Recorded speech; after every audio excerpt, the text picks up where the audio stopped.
Hey parents, before we get into today's episode, I wanted to announce that our resource page has launched. Go to noproblemparents.com. We are super excited to announce that this parent resources page is now live as of June 28th, 2022. There are more than 50 resources on a variety of topics for kids of all ages, and we're going to continue updating and adding to this page. And letting you know when we do that, if you are a part of our No Problem Parenting Updates newsletter. So make sure that if you're not, go subscribe, go to our homepage, noproblemparents.com, and be sure to subscribe to our newsletter. And then you're going to hear about these resources on a variety of topics that we have either vetted ourselves or our clients have recommended them. Many of the owners of these companies have been on the No Problem Parenting podcast already. Their link is next to their resource on the resources page, so you can actually tune in to their episode and learn a little bit more about them. For your convenience, we're including a link in the show notes for this episode so that you can access it right away without having to enter the noproblemparents.com in your browser. Let us know, what is your favorite resource? What topic would you like more information about? Or maybe what resource do you have to share with us that you'd like to see highlighted in the No Problem Parent community? Share it in a comment, send us an email at admin@helloworldmn.com. Let us know. Be sure to like, follow, subscribe. Guys, we are just getting started. And get this, one last little tidbit. The No Problem Parenting podcast is now in the top 10% of global podcasts. Woohoo! We're super excited. Thank you so much for your support in helping us to help more parents. Welcome to the No Problem Parenting Podcast. Turn behavior problems into no problem with Jackie Finneman. Are you ready to become the confident leader your kids crave you to be? Do you want to learn how to make parenting easier and more fulfilling? Whether you are at your wit's end or you want to have more fun as a parent, you're definitely in the right place. Now here's your host, Jackie Finneman. Hey, welcome back, No Problem Parents. Today's episode is all about anxiety. I just don't think we can talk about anxiety enough. I think there's lots of approaches and different ways to help our kiddos deal with anxiety, but also within ourselves. And so I brought on a very special guest today. Her name is Kai Graham. And Kai actually talks about how anxiety is a learned behavior. Wait till you hear more about that. It's really kind of fascinating. And she's just a hoot and a holler to have on the show. Kai actually stumbled across the No Problem Parenting podcast and reached out and said, hey, I think I have something to offer your parents. And so we met and we kind of ran over on time. And so this is a little bit longer episode and it wraps up really abruptly, but it was just such a fun conversation. It was hard to stop. Anyway, let me tell you about Kai. Kai Graham is a parenting and teen mentor. She's a podcaster, international speaker, and an Amazon #1 bestselling author of the TEEN Toolbox. Her mission is to help parents to support their children so that together we can build a mentally healthier and happier generation of young people. Kai is a mom of 2 adorable young adults, so she's been deep in the parenting trenches. She has blended nearly 3 decades of motherhood with her background as a Master Practitioner in NLP, hypnotherapy, and coaching. Together with her experience as a ChildLine counselor and HomeStart volunteer, Kai created her TEEN Toolbox Series, which provides parents and teenagers with the tools to successfully navigate the vital and sometimes rocky stages of adolescence. So welcome to the show, Kai. Jackie, I am so thrilled to be here. Thank you for the opportunity. And let's see if we can help some of those anxious parents, anxious kids out there. Yeah, that sounds awesome. And I love it. You're joining us all the way from Ireland. And I was just mentioning, I have a cousin living in Ireland. It's a dream of mine to be able to go and eat at his lobster restaurant. So hopefully one day I'll get to do that. But let's jump in with how you came to specialize in anxiety. Give us a little bit of your background and then what you're doing now to help kids and parents. I'm a sort of a bit of a chameleon. I sort of started off as a computer programmer in the olden days, and then I was a stay-at-home mum, and then I was a wedding and portrait photographer. And then I sort of became a life coach for mums, where I was also sidelining. I was sort of volunteering for ChildLine, which is the UK's biggest sort of free child counselling service online. So kids of all ages, sort of contact ChildLine and look for support. And sort of whilst I was trying to help the mums, many of them did the, listen, I know I need help, but will you help my child? Will you help my child? And so it was, to begin with, it was a lot of, can you help them with time management? Can you help them with their, their grades aren't so great. They're not sitting down at the homework table. But more and more recently, and especially since sort of COVID, anxiety has been the big thing. And anxiety comes in many, many shapes or forms. There are, sort of lots of school refusal, lots of sort of physical aspects of anxiety where sort of kids are sort of literally making themselves ill. But there's also eating disorders and self-harm. And a lot of this is all stemming from kids just being very anxious and very overwhelmed with what, the challenges that they're facing.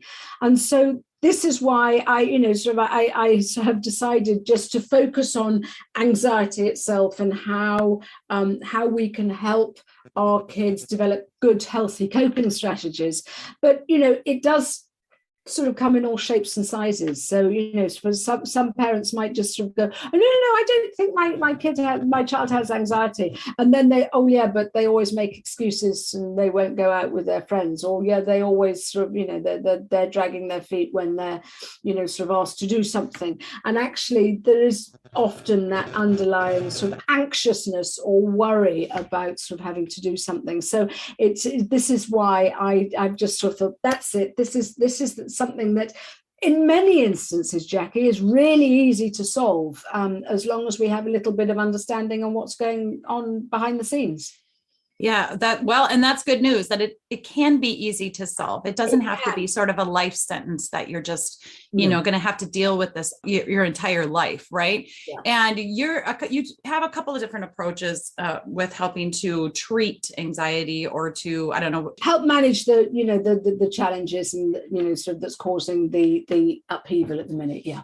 Right. And so one of those is the NLP, neuro-linguistic programming, and then hypnotherapy, and you have a TEEN toolbox. So tell us kind of a little bit about each of those. To be fair, I've shoved the whole lot under one umbrella. And I am a master practitioner in all of the things that you have mentioned, neuro-linguistic programming, which is basically, anyone that doesn't know what NLP is, it's sort of sorting out what's going on in your head, trying to find out the stuff that is working and the stuff that isn't working, and let's find a more positive result. That's basically what we're sort of trying to do. And a bit of hypnotherapy as well, sort of thrown in. But I'm also a master coach and whatnot. I mean, I won't sort of dwell on that too much.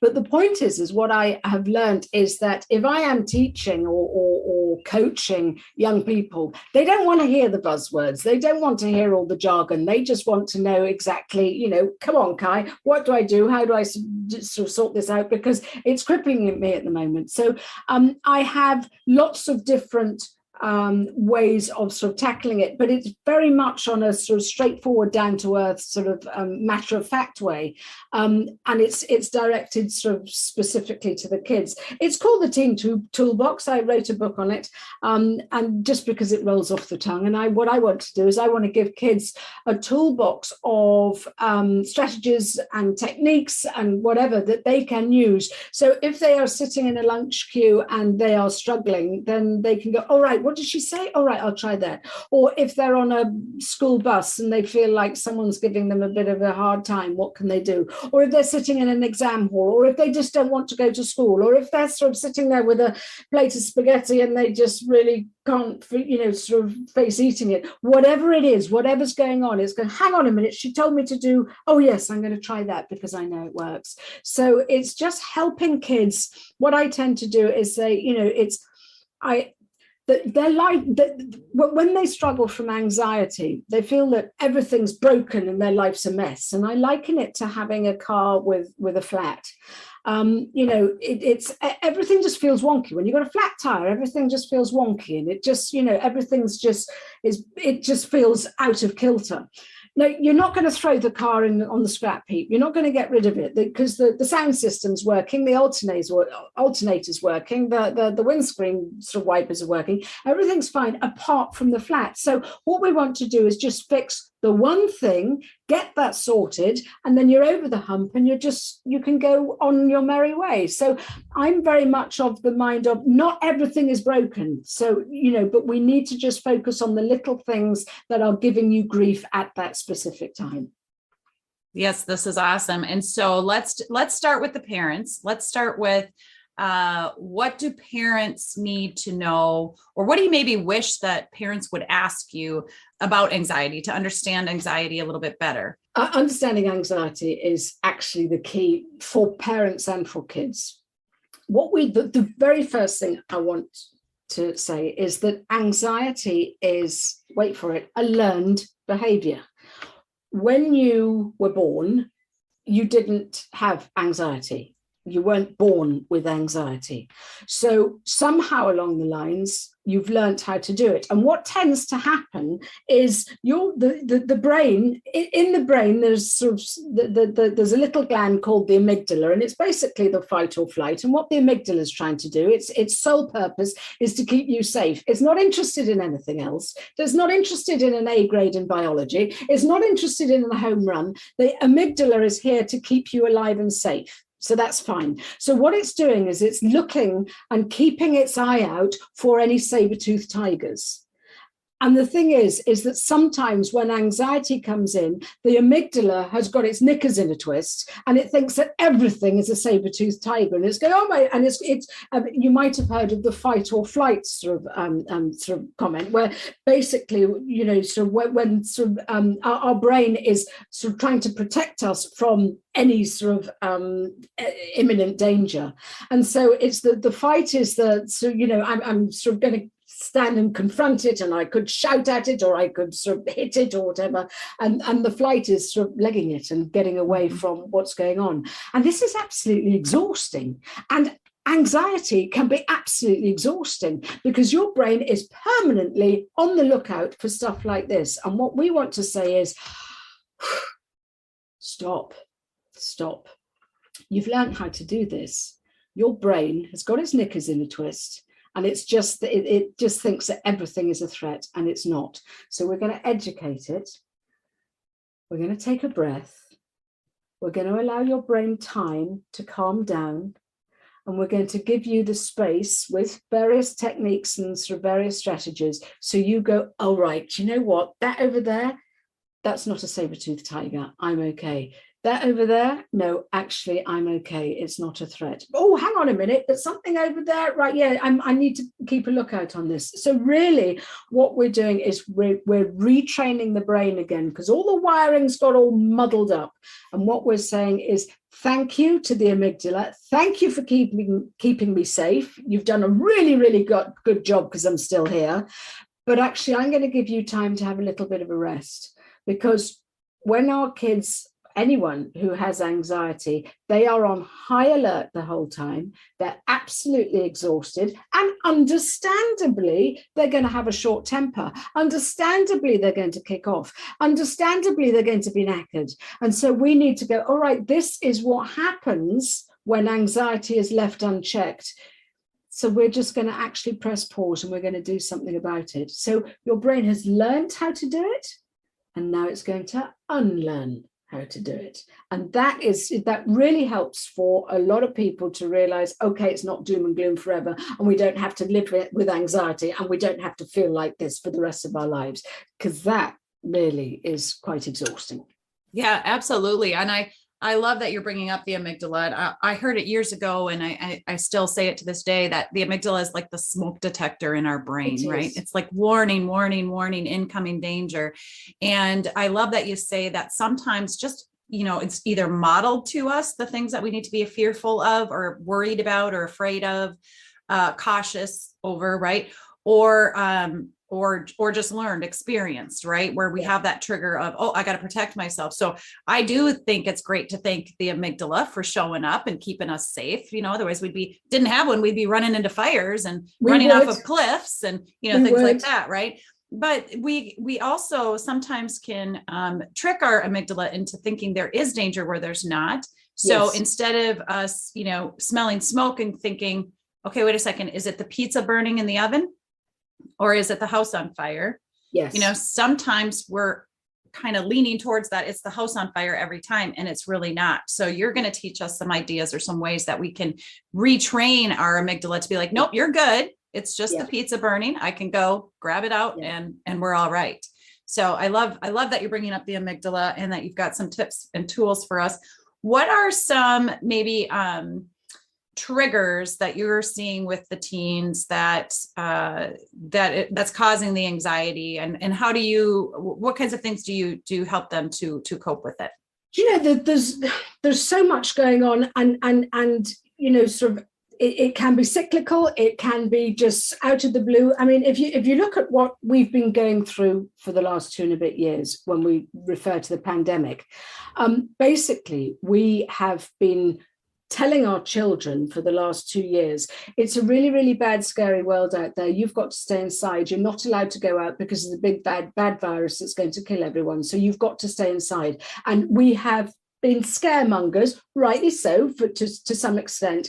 And you know, so we've all got to say, sorry, but it's homeschooling. Sorry, but you're not seeing your mates. Sorry that you can't go to birthday parties. You can't go to graduations because it's really scary out there. So the amygdala is going, holy moly, we've got stuff out there, right? Okay, that's going to threaten me, so I'm on fight or flight. I'm on high alert, and then suddenly everything changes, and we turn around and go, right, you've got to go out to school now. Just put a mask on, and you'll be grand. And the kids are going, no, hang on a minute, my amygdala is telling me that this is a really scary place. What are you doing? Well, why are you sending me out? Because actually, it hasn't gone away. You've just told me it's still there, but I've still got to go out anyway. And the amygdala is going, we're not having any of this. Thank you very much. And so the kids are stuck between a rock and a hard place. They're trying to listen to what their inner compass is telling them, the smoke detector, which is saying, no, don't, just stay put. But the children's sort of leaders, be it school leaders, parents, youth group, whatever, are saying, no, your government, you've got to go out now. And yet the head is going, but this just isn't right. So we are seeing a lot of social anxiety where kids are really struggling with integrating back into the big wide world, dare I say it. So it's trying to encourage our kids to get out there and understand that actually things have changed over the last 2 years, and it's not as bad as we said that it was, because there's the vaccines and whatever. And but what we need to do is still validate what's going on in their head, because there's nothing worse for kids, whatever age they are, youngsters or teenagers, when their thoughts are dismissed. Because it's just, and I think this is sort of one of your pillars of of your sort of philosophy, is that we need to understand what's going on, and we need to understand what our kids are going through, and we need to understand what they're feeling. So the big thing here is to start talking. The big thing is to say, I get it. Let's talk about it. How can we do things to make you feel comfortable? How can we make things, so that you are better sort of set for coping with reintegrating into the big wide world? Because this is the big one. And some kids don't want to go back to school. Now, forget about the pandemic for a minute. You guys, we are sort of watching you in the news with what's recently happened in Texas. So it's, and there are, for so many kids out there is that extra worry of, is my school the safe place to be? Statistically, yes. But they still have the amygdala going, hang on a minute, I've just been seeing all over social media that something bad's going down. So I think the thing is it's supporting our kids and giving them the space and the airtime for them to tell us what's going on in their head, because the worst thing about anxiety is when we put our fingers in our ears and try and ignore it. What we need to do, the brain is a problem-solving sort of organism, our organ, and it needs to work out what's going on. And rather than, if you ignore stuff, these things just get bigger in your head. So the best thing to do is start talking and sort of finding out what's going on and what's behind it. Yeah. And I love that you say that, because it is true. I think for years with my own anxiety, battles. And especially when I left my 20-year career to start my own company, Yeah. A month later, I was like, whoop, I need some panic pills here. What in the world did I just do? That was really exciting and scary at the same time. So I love that you bring that up. It's not about ignoring it, welcome it, talk to it, acknowledge it, so that your amygdala can relearn what is to be feared and what is not. Years ago, I read an article from a woman. I wish I had it still to this day so I could reference this amazing woman, but she talked about how when her anxiety shows up, she actually named it. She gave it a name, and she would say, thank you for showing up and letting me know that there's something I need to pay attention to be aware of, to possibly protect myself from, but acknowledging it. So I call mine Agnes. She sits on my little left shoulder. I've shared this on other episodes. And when she shows up, then I can ask her, what is it that I should be cautioned for, right? Or that you're trying to warn me of? And is this something that's legitimate that I really do need to be fearful or worried about? Or can I decide that, no, I'm actually okay, I'll be all right? And then I also say, hey, how long are you going to be here today? Because sometimes I do know, and I'd like you to talk a little bit about this, anxiety can be just overwhelming. And as much as we try to stop it and rationalize with it and be logical about it, it just overwhelms our entire central nervous system, and we're stuck in it.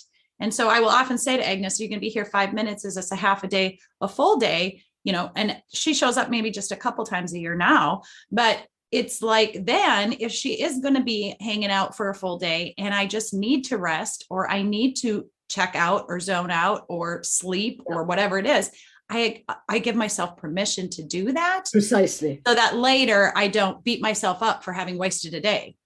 And so, I think the thing is, you have Agnes. I sort of say to the kids, any kids that sort of know Harry Potter, I refer to this little voice as the moaning Myrtle, the one that sort of goes, oh my God, and is just sort of sitting there and moaning, and just, because anxiety doesn't always have to be full-blown panic. Anxiety can be that inner critic, that inner voice that keeps going, watch out, what if, oh my gosh, and keep a lookout. And it's that incessant voice that's going on. So yes, as you say, it's sort of sitting there and sort of acknowledging what's going on and going, thank you. Oh my gosh, you've drawn my attention to this. But the first question, Moaning Myrtle, is this actually true?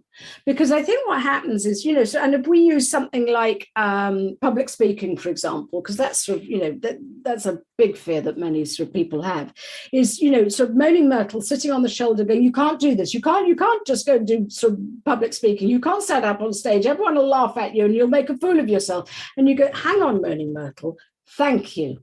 Right. Okay. Now, is this true? And and it's a matter of sort of unpacking. Where does this fear come from? And you might just find, oh yeah, right. Well, when you were 5 years old, you stood up in class and you wanted to talk about your favorite guinea pig, but then something happened and it bit your finger and ran away and everyone laughed at you. And Moaning Myrtle doesn't want people to laugh at you like they did then, because what happens is our brain stores every memory and everything that goes on in the past so that it can use it as a point of reference. So Moaning Myrtle sitting there going, but public speaking, when you did that the last time, you felt really, really bad, and I don't want you to feel really bad. So we're not going to do this. And if we don't listen, then Moaning Myrtle shouts a bit louder. And if we don't listen, then that's when the panic starts coming. That's when the physical sort of starts happening. When we start shaking, when we start getting nausea, when we start sort of, we get an upset stomach, when we start shaking and sort of hyperventilating. Whereas if we had sat down and go, oh, okay, come on, where's this coming from? Oh, I understand that you don't want me to feel as silly as I did when I was 5, but do you know what? Will you trust me here? We've got this. You can rest. Thank you, because actually I need it. But do you know what? I'm well prepared for this. I know what I'm doing. I'm standing up maybe in a class with my friends. So we've practiced this. We know what we're doing, because what we now need to do is teach Moaning Myrtle. It's not the same as show and tell when they were 5 years old, but this is something slightly different. And and you will deliver your talk or whatever it is, and the sky hasn't fallen in. So Moaning Myrtle learns, oh, public speaking isn't as I remembered it. And so this is why we are unlearning and teaching something different. So as you rightly say, it's a matter of teaching and being aware and giving the space of it might take a little bit longer. I mean, some kids can't stand exams, and I appreciate that. But it's a matter of, we've got techniques. Thank you. I need to get this exam done.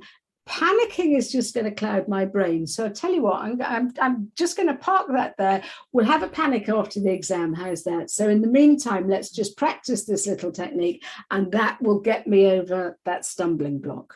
Yes, that's awesome. And so a couple of things there. One, we can put the panic on hold and get back to it later. And also the fact that at 5, you can now, as a 15, 25, 45-year-old person, you can say, and the reason the kids laughed was because it was kind of a funny story. Yeah. Or they were nervous and they, so it wasn't about me being laughed at. Exactly. They were laughing about the story. And I'm old enough now where I can realize that. So if it happens again, when I'm giving a speech and somebody's laughing, or rolling their eyes or doing whatever they're doing, I don't have to take that in and own that. That's not about me. And I do love that's another thing with Agnes. I'll say, hey, I don't have time for you right now. Yes. Thank you for alerting me. And after I'm done with my day, I will get back to you. And then making sure you go back to thinking about what was it that triggered the anxiety or the need for Myrtle or Agnes or whoever to show up and say, you need to pay attention to this. So, I think from a scientific point of view, it's worth sort of remembering. The amygdala is telling you that there is a saber-toothed tiger out there. The amygdala is therefore shouting merry hell, and it's preparing you to fight or flight. Mm-hmm. And so your body is naturally going to be pumped with adrenaline. What we have to remember is actually that cycle only takes 2 to 3 minutes, okay? 2 minutes usually.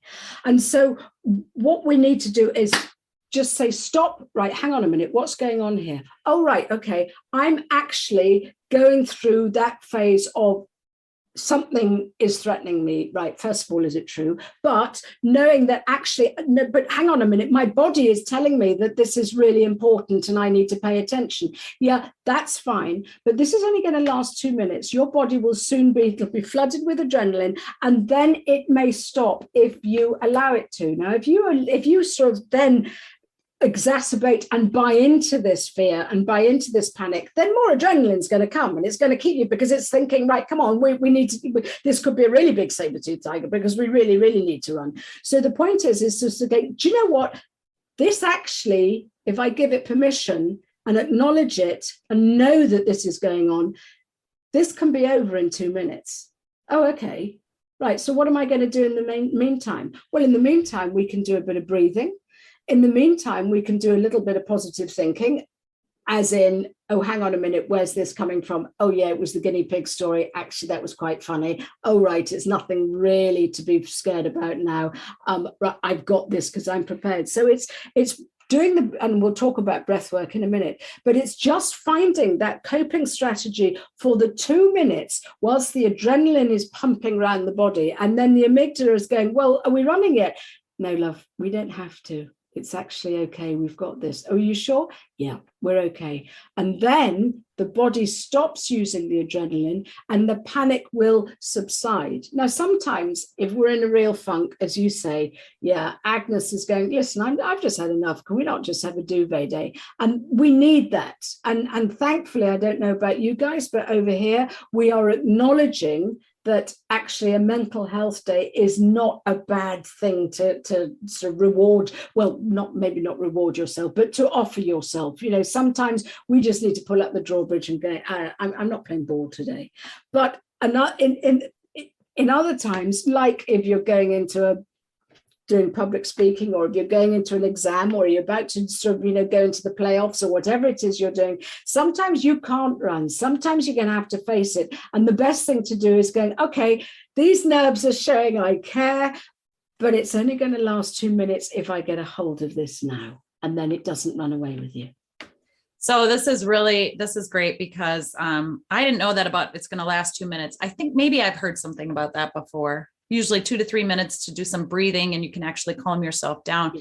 Tell us, how do you do that, especially if it is more of a panic situation and you're just spiraling? You're just not able to even catch that breath. or take that breath. And then your mind is racing and telling you, this isn't going to work. This isn't going to work. This isn't going to work.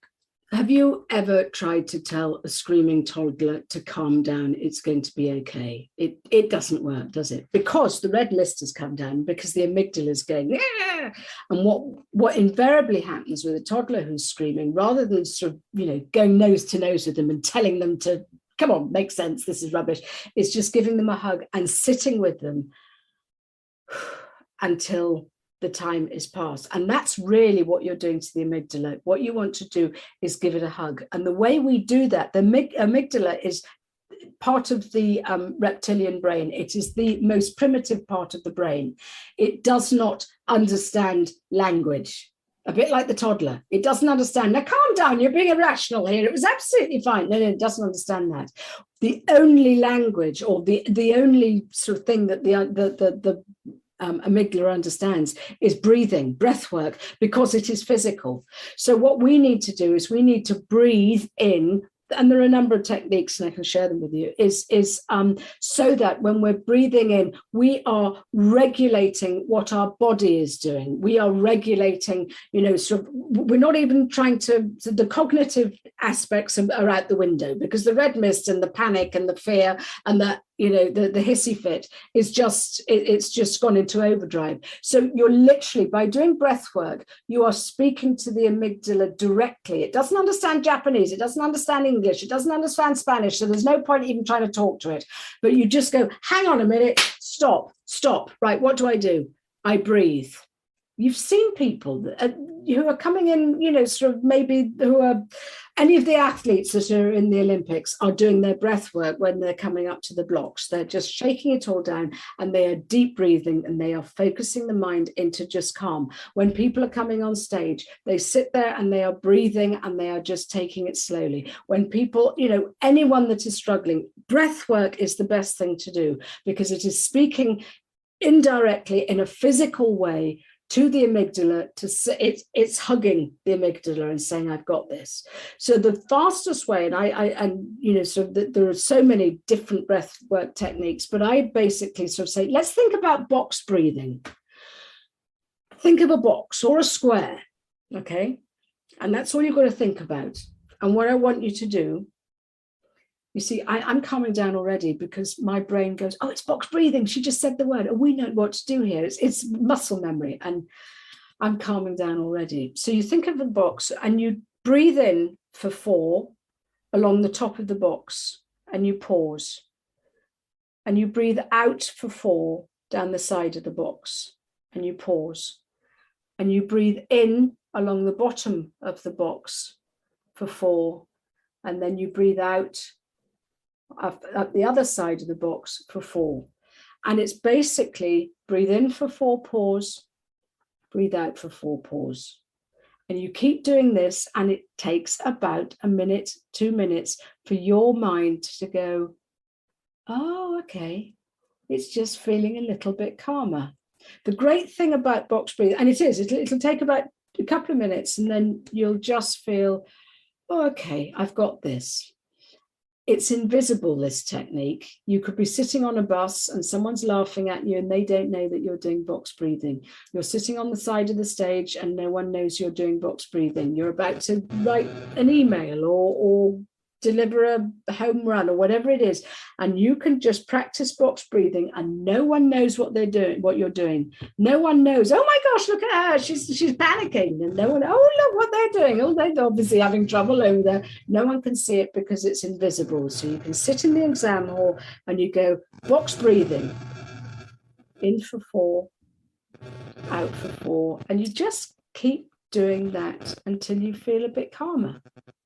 I love that box breathing. That's one I haven't heard yet. So that's where I'm calmer just as you were doing that. Nobody can see us. My podcast is still not video, so audio only. But you were holding up. You had your fingers, both hands, in the shape of an L. Yeah. And you were forming a box by putting your pointer to your thumb and your other pointer to your other thumb, shaping a box. Yeah. And then you were outlining the top part of the box, and for breathing in, and the sides, your thumb for breathing out. I think that's awesome. If you're sitting, you could be sitting there with a pad of paper and a pen, and you can just draw the box as a doodle as you're doing that. And that's an easy way to remember. That's a really good idea too. Yeah. In No Problem Parenting, one of the first things in the introduction of the course, we talk about remembering the pause.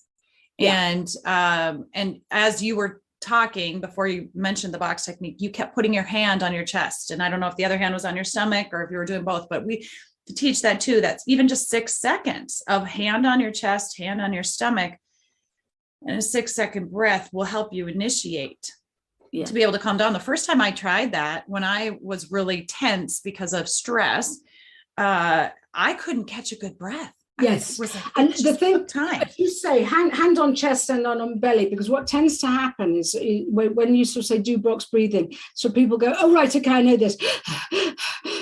And the thing is, you don't want to hyperventilate. They have to be deep breaths. So they have to go in deep into the body and deep into the belly. So it's just sort of slow and steady, and shallow breathing doesn't help. But there's another one also, Jackie, that helps, is a lot of kids who are quite visual, and I sort of say, come on, what's going on here? Where's the tension? And they could sort of go, oh, it's in my head, or oh, it's in my throat, or my stomach's feeling right. Okay, that's where it is. Give it a color. And they go, oh, it's sludgy, or it's black, or it's red, or it's right. Okay, we're going to get rid of that. What is going to make you feel calm? And it could be, I don't know, white, or it could be sort of sky blue, or, one child said, well, I want sprinkle, sort of sprinkles and lovely rainbow, right? Have that. And so the point is you find out, let's say you've, sort of maybe I've got that sort of awful tightness and it's shouting at me in my head and it's bright red, right? Okay, I want you to breathe in and then breathe out the red. And what were you going to have as the nice color? Oh, I wanted yellow to make me feel happy. Okay, breathe in the yellow and breathe out the red. And what happens is the yellow soon replaces the red. And keep breathing until you've breathed out all the red and there's nothing left. And then keep breathing in the yellow. So you're feeling calm. So you're feeling confident. So you're feeling whatever, relaxed, however that yellow represents for you. And once you've got rid of all that color that you didn't want and replaced it with the color that you do want, that is going to make you feel how you want to feel, not how you were feeling. I call it Color Me Beautiful, but you can call it whatever you like. And it's just replacing, you're sort of nearly physically getting rid of, some people just do black and white. Oh, I've got black in my throat. Right, well, let's just put some white in there. Breathe out the black and breathe in the white. And that is a great way for kids to sort of visualize what they're doing. And can you still see any of the red? Yeah, it's still there. Right, well, keep going deeply. Breathe it in, breathe in the good stuff and breathe out the bad stuff. So that helps as well. Yeah, that's great. We've got a visual way, a kinesthetic way of drawing the box. And also hand on your heart or chest and hand on your stomach. I like to tell parents to do this before they respond to their kiddos when they're frustrated or irritated or annoyed or whatever, because it almost physically helps to, like giving that hug, right? Yeah. Push you back so you don't go forcefully towards your kids and say something you're later going to regret, right? or start an argument you're later going to regret. I love that. Speaking of stress, I was mentioning that a bit ago. What are some common stress instigators for teens that you've seen recently? Sort of in your professional opinion, why are tweens and teens just feeling so stressed and anxious these days? I think now more than ever, even pre-pandemic. Yeah. And I a lot of it, I'm afraid to say, I'm finding over here is our academic system. And so there's the expectation of high grades and, the need to do the SATs or the need to do, sort of all the exams and the achievement. And what are you going to do when you grow up? And, it's all that need to achieve the whole time, where we are not giving our kids the space the thing is, this is, we were talking about duvet days, but our kids are feeling that need to achieve the whole time. And it is just putting unnecessary pressure on them. And to be honest, 95% of the kids that I see who are really, really struggling, who are maybe the older teenagers, are going, I just don't know what I want to do. And that's giving me untold stress. What subjects have you chosen and where are you going and what college are you going to? And it's, listen, I don't know if this is the right choice. I don't know if I'm doing the right thing. And everyone's sort of saying, well, but your future depends on it. And it's going, oh, for flip's sake, well, how? I don't even know where I'm heading. And so my future's doomed then if I don't know where I'm heading. And actually I personally have done, as I said, I'm a chameleon. I have done so many U-turns in my career. My kids are 29 and 27, and they've probably done 3 U-turns each so far. And you know what? The sky hasn't fallen in. It's okay. And I think what we have to sort of try and tell our kids is, we need you to be happy.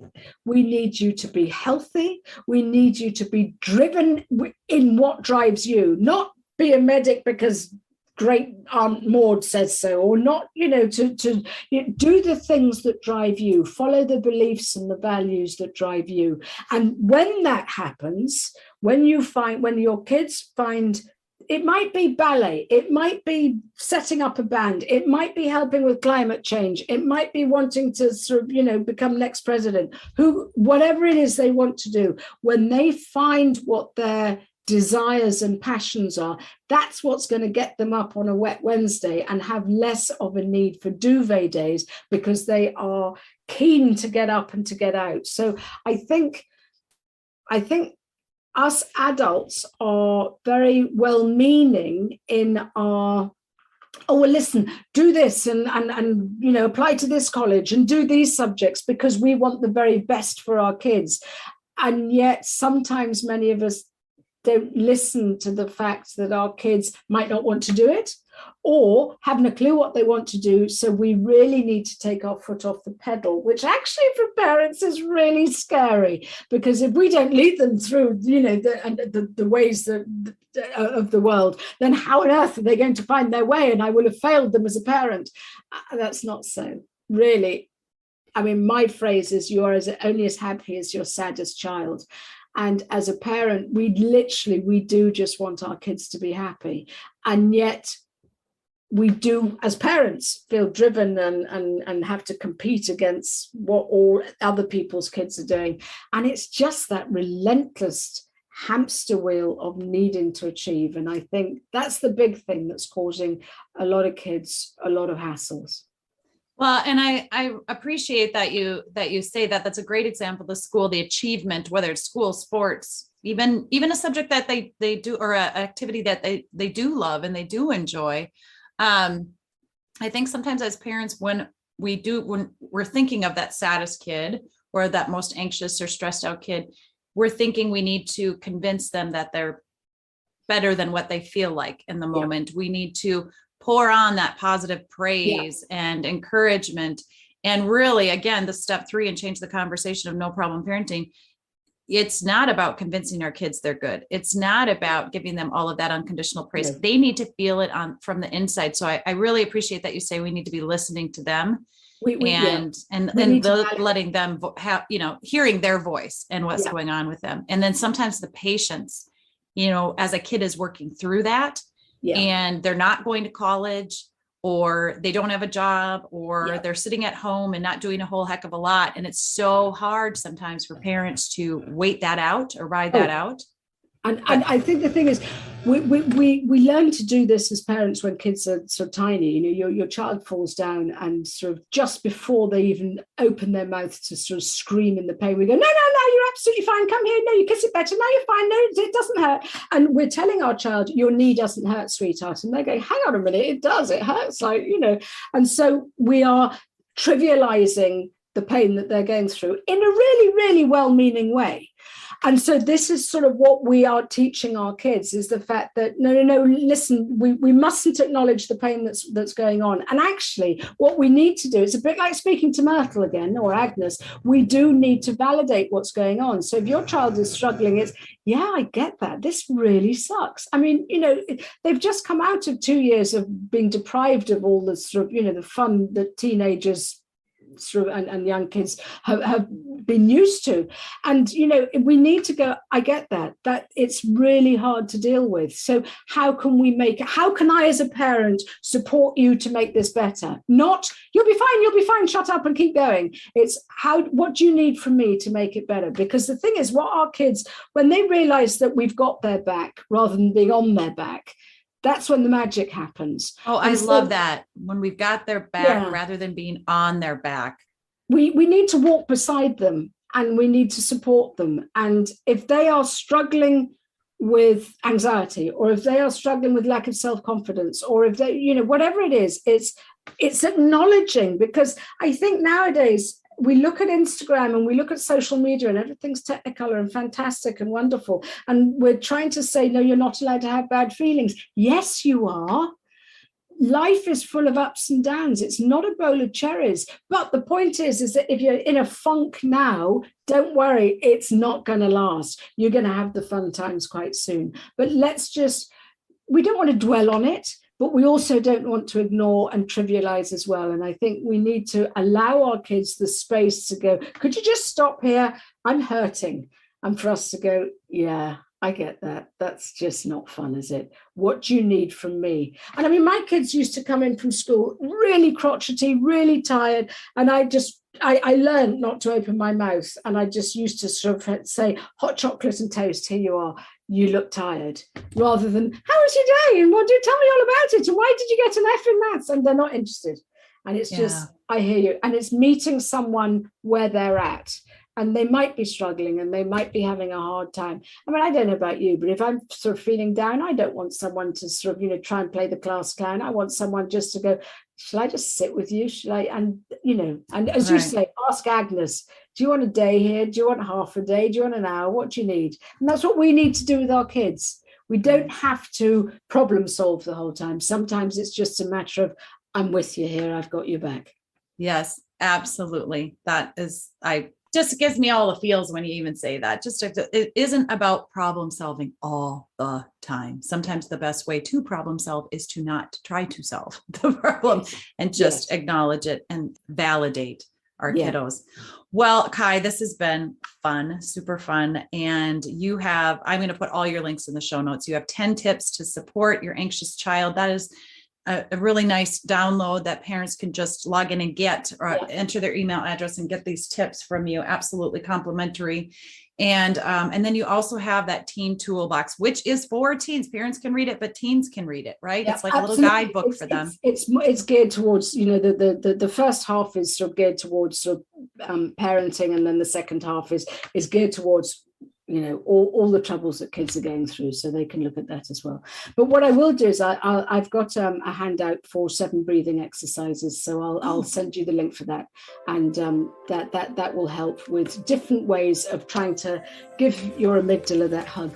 So that is awesome. Thank you for that. I look forward to collaborating with you on other events and other things in the future, Kai. It's so lovely. I'm so happy to have met you. Thanks for being on the show. Thank you so much, Jackie. Thank you for tuning in to the No Problem Parenting Podcast. Join Jackie next time for more tips, tools, and resources that will help you become the confident leader your kids crave you to be. Who do you know that we could support on their parenting journey? Like this podcast, subscribe, share, or leave a review of the show. Your support of the No Problem Parenting Podcast pays it forward and helps us help more families.